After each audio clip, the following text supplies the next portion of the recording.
You know, this is a special place for me, Essex. My wife Katie and I, we met right here at Essex Middle School. Katie finished her degree at Champlain College while she was raising these young kids over here in the front row. You're going to hear a couple of common themes today. Justine, Kamala, really, really important to note that these things, and I'm already off script, I apologize to the translator, but listening to these themes that were shared earlier, the consistency of them is really important to note. The consistency of them are there because they're important and they're real. Champlain, Vermont, the city of Burlington, it's full of artists, builders, teachers, entrepreneurs, technologists, students, and people who care deeply about their community. It's a place where ideas can still feel personal and relationships endure, where companies, schools, families, machine shops, friends, neighborhoods, they all feel connected in a special way. For those of you that are from Vermont, I hope you feel proud of this place. For those of you who came here to college, I hope Burlington, Vermont, and Champlain always stays a piece of you, and it always will be. My hope is that some of you will make this your home. And for those of you who leave, I hope you always return to Burlington and Champlain as a home that welcomes you with open arms. Champlain's motto, "Let us dare." It's a great motto for a commencement, and it's a good motto for life. Today is one of those rare days where you get to look in two directions at once. You get to look back at everything that got you here, the late nights, the people who helped you, the moments when it would have been easier to say, "I'm done, I'm out," and the choice you made, the work you did to get here today when nobody was watching. And now you get to look forward. For some of you, that next step's a first job, a new city, a new company, a new field, or a new version of yourself. For others, especially the online graduates here, this degree came while you were already working, raising families, serving or caring for others, or rebuilding some part of your life, just like Katie did, just like we did together. That's a different kind of accomplishment. It takes persistence. It takes a long view. It takes deciding the work matters before the reward is visible. I want to share a few things today that I've learned from building, flying, starting over, failing, and building Beta here in Vermont. They're not complicated ideas, but they've helped me a lot in my life. Love the work. Keep going. Surround yourself with people who believe in you. Do the hidden work right, and act before the path is perfectly clear. The first is simple. Love what you do. I love creating things. I love flying. I love machines. I love the smell of a machine shop, the feel of the metal, and the first time something you created comes to life, it takes to the air. I love aircraft because they're unforgiving. They don't care about your pitch deck, your title, your intention, or your explanation. They either work or they do not. Mother Nature is wildly consistent in her application of physics. That clarity has always appealed to me. When you truly love the work, effort feels different. It's still hard, it's still tiring, you still have bad days, but the work pulls you toward it. You don't need to be pushed every day. You're drawn back to the problem because you care about solving it. In that way, the work becomes easy. Easy because it's natural to return to it. Easy because you're not negotiating with yourself every morning on whether the work matters. Easy because you're doing the thing that has the pull on you. That's been true for me at Beta. We didn't start the idea of building a company that looked good and impressive from the outside. We started with a problem that we cared about. We believed electric aviation could be cleaner, simpler, and quieter. We believed we could build a world-class aviation business right here in Vermont. A lot of people thought that was crazy. They weren't being unreasonable. Aerospace is hard, certification is hard, electric propulsion is hard. Building an aircraft is very expensive. Building an aircraft that regulators, pilots, passengers, and customers can trust and get on every day is even harder. But if you love the work, the hard doesn't scare you away. It clarifies the path. At Beta, we have clear values. They're not meant to be slogans on the wall. They're really meant to be things that we lean on when things get hard. One of them is care the most. I love that value because it's both emotional and practical. If you care the most, you stay with the problem longer. You notice the details. You don't walk past the thing that's wrong. You hold the standard when nobody is looking. That's what love for work looks like. Sometimes it looks like discipline. Love's not a soft idea here. Love for the work, it's what keeps you close enough to the work to make you excellent at the work. The second thing I've learned is that persistence matters almost more than anything.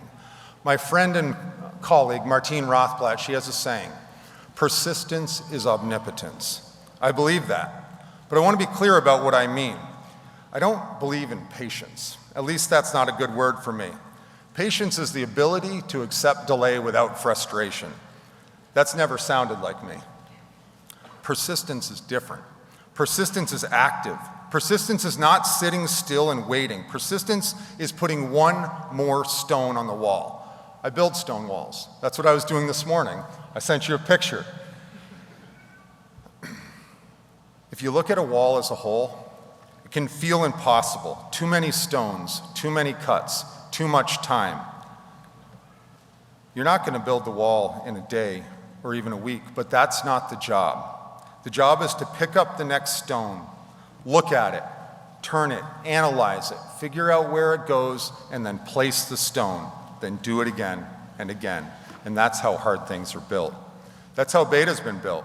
One customer, one test, one failure, one redesign, one flight, one more stone. People see a company sometimes after it has momentum and they assume there was some grand, clear plan from the beginning. There wasn't.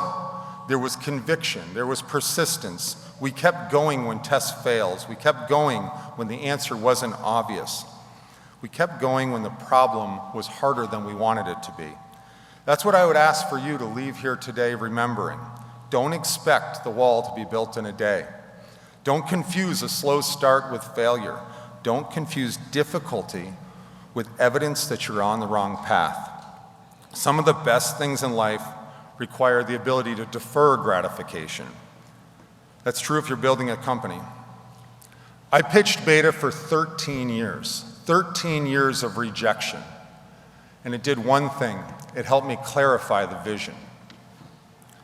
The third thing, and this was a good one, that Justine said, find people around you who believe in you.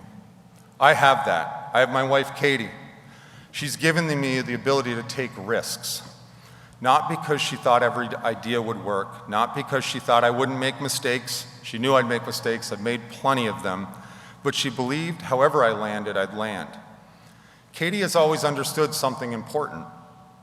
If I fail at a task, if I lose a pitch, even if I mess up this commencement speech, we don't fail as a people. We learn and then we go on. If a business idea doesn't work, if a risk doesn't pay off, if money comes and goes, it's not the same thing as losing who you are. The people around you will shape which risks you're willing to take. They shape whether you become smaller or you become braver with time.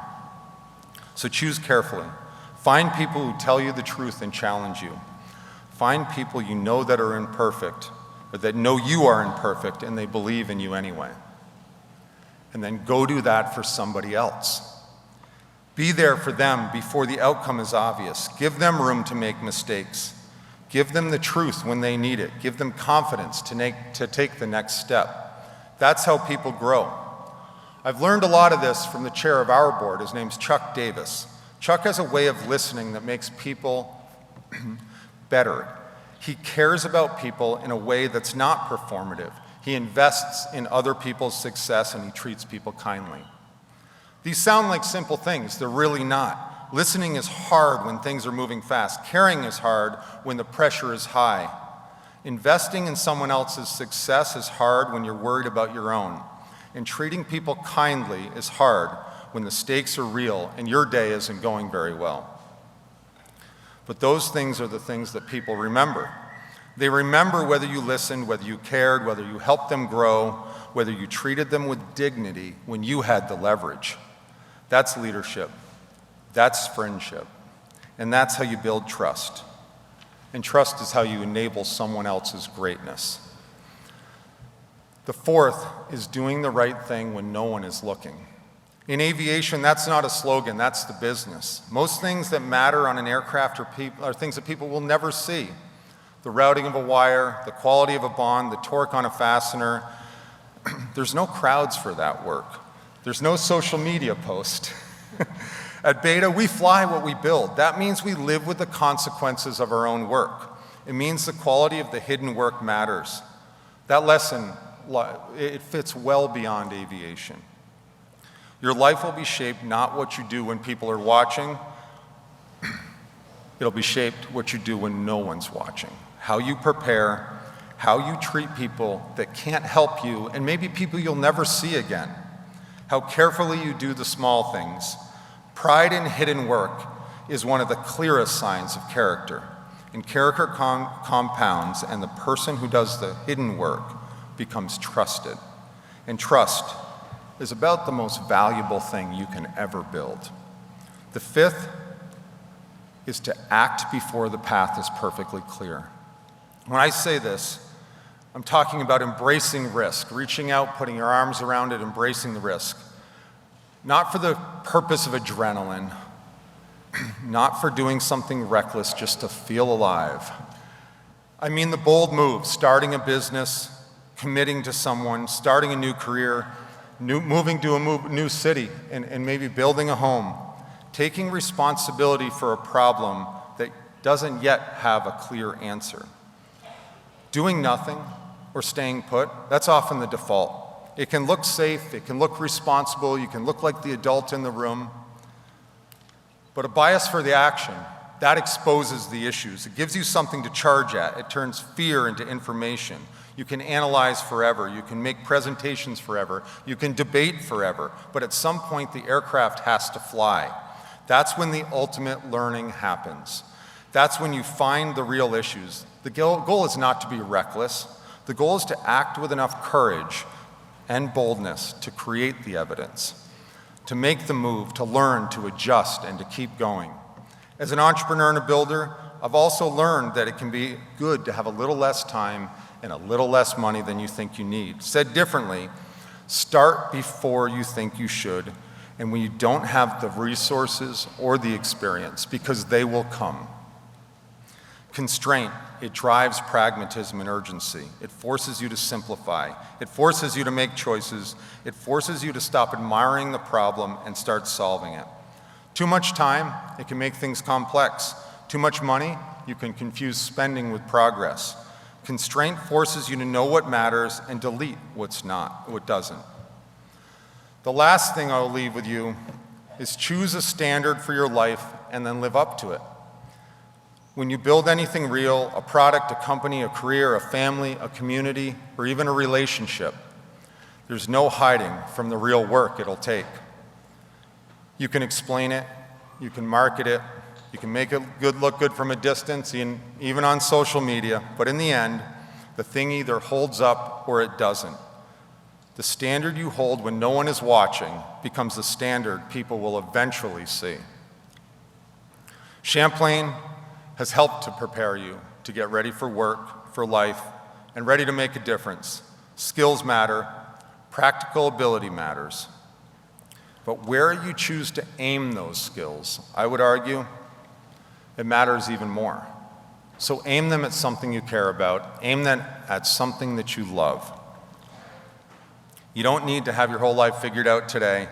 Most of the best things are built stone by stone, day by day, and choice by choice. And remember the motto of this college, written out there in the hallway, let us dare. Congratulations to class of 2026. Thank you, President.